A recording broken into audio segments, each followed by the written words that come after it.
Bismillahirrahmanirrahim. Assalamu alaikum students. Hope all of you are fine. I am your biology teacher. Now chapter number 4, cells and tissues.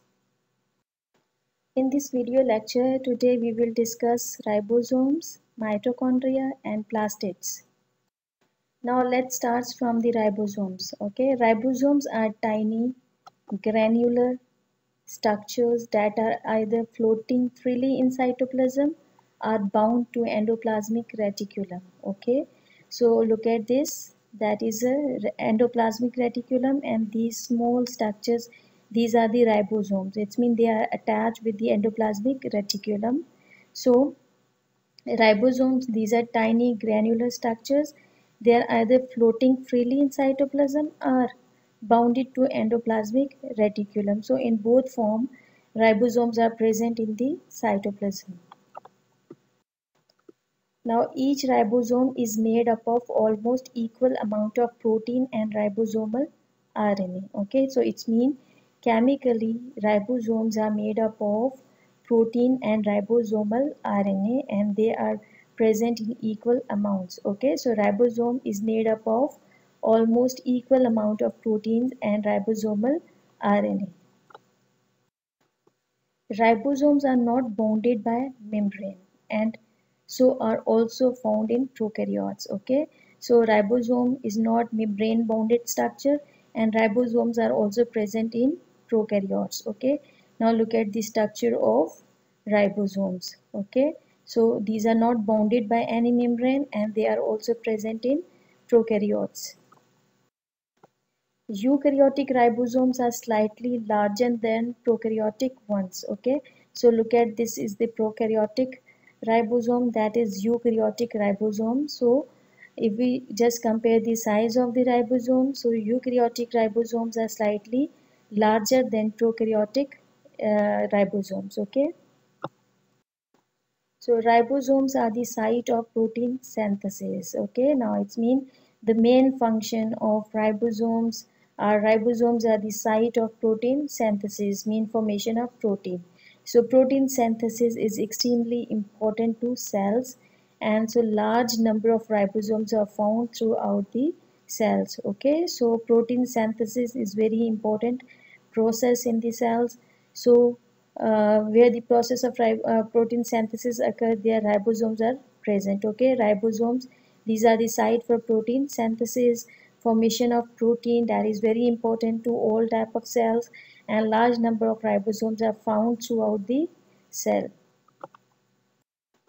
Now when ribosome is not working, it deassembles into two smaller units. Okay, so it's mean there are two subunits in it.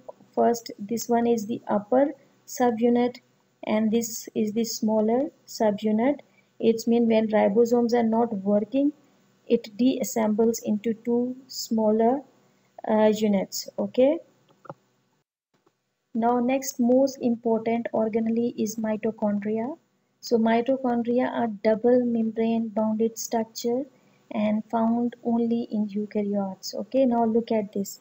That is the double membrane structure. Okay, so mitochondria, they have double membrane bounded structure and they are only found in eukaryote. These are the site of aerobic respiration and are the major energy production center. Okay, so mitochondria is basic site for cellular respiration, aerobic respiration, and the process of respiration is an energy production process in which glucose molecule, they combine with the oxygen, they produce carbon dioxide and water, and as a result they produce energy. Okay, so the process of cellular respiration is very important for the production of energy, and mitochondria is a basic site for the production of energy. Now look at this whole portion, they represent the mitochondria, and here process of production of energy occur and they produce ATP here, and ATP is the energy currency of the cells. Okay, so that is the major energy currency. So it's mean aerobic respiration occurs in mitochondria, and mitochondria is the main site of energy production. Okay, so it is also called as powerhouse of cell because all energy production process they occur in the mitochondria. Now let's see the structure of mitochondria. The outer membrane of mitochondria is smooth, but inner membrane forms many enfolding. That is called as cristae. Okay, so look at this outermost layer. Outermost layer is smooth, but look at this innermost layer that have many enfolding. Okay, and these enfolding, these are called as cristae. These are called as cristae, and they are present in the intermitochondrial matrix. Okay, this portion is called as intermitochondrial matrix. Okay, so cristae, these are the enfolding, and they form the cristae, and they are located in the inner mitochondrial matrix. This serves to increase the surface area of inner membrane on which membrane bonded reaction can take place. Okay, so this cristae they increase the surface area for all type of chemical reaction. Okay, now mitochondria have their own DNA and ribosomes. Okay, mitochondria have their own DNA and ribosome, but the ribosomes of mitochondria they are more similar to the bacterial ribosome as compared to eukaryotic ribosomes. Okay, so it's mean the resemblance of mitochondrial ribosome is more with the bacterial ribosomes as compared to the eukaryotic ribosomes.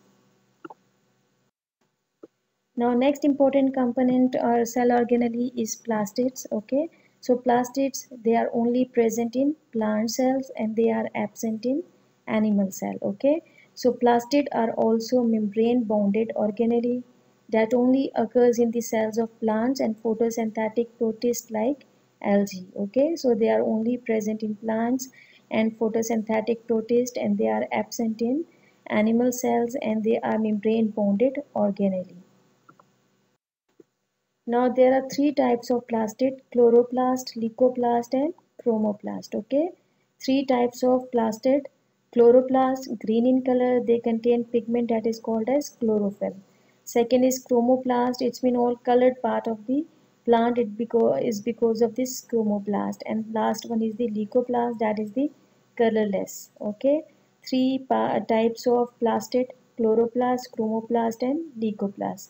So one by one we will discuss all these three types. Now chloroplast is also bounded by double membrane. Okay, so chloroplast is also a double membrane bounded structure. Outermost layer is smooth. Look at this. This is the outermost layer and this layer is smooth. While inner membrane give rise to sac called thylakoid. Okay, so inside this there are the sac like structure that is called as thylakoid, and the stakes of thylakoid is called granum. Okay, so this single one that is called thylakoids, and all the sacs of this stack of this thylakoid that is called as granum. Okay, so that is called as granum. And now this grana float in inner fluid of chloroplast that is called as stroma. Okay, so these are the grana and they are floating in this inner membrane, inner fluid like structure that is called as the stroma. Okay, now function of chloroplast. Chloroplast are the site of photosynthesis in eukaryotes. Okay, so main site for the process of photosynthesis is chloroplast. Chloroplast contain chlorophyll. Okay, and chlorophyll is a green pigment that is important for the process of photosynthesis. They also contain some other associated pigments, and these pigments are present in the thylakoid of the grana. Okay, so look at this, that is the structure of chloroplast, and inside the chloroplast there is the process of photosynthesis occur. There are two steps in process of photosynthesis: light reaction and dark reaction, that is Calvin cycle. So all complete process of photosynthesis they occur inside this chloroplast. Okay, now second type of plastid is a chromoplast. Okay, so Second type of plastid in plant cells are called as chromoplast. They can contain pigments associated with bright colors and are present in the cells of flower petals and fruits. Okay, so the colored part of the plant, all the colored part of the plant other than green, they contain pigments. These are the chromoplast. Okay, they contain pigment, that is the chromoplast. We can say that the colors, the different colors of fruits and flowers, it's all because of this chromoplast. Now let's see the function of chromoplast. Their function is to give colors to these parts and thus help in pollination and dispersal of fruits. Okay, so all the parts of the colored parts of the plant, it's because of the chromoplast. They also help in the process of pollination and dispersal of fruits. Chelicoplast, that is the third type of plastid. They are colorless and store starch, protein and lipids. They are present in the cell of those parts where food is stored. Okay, so colorless part, a colorless type of plastid, that is the leucoplast, and they are colorless and store starch, protein and lipids, and they are present in the cells of those parts where food is stored. Okay.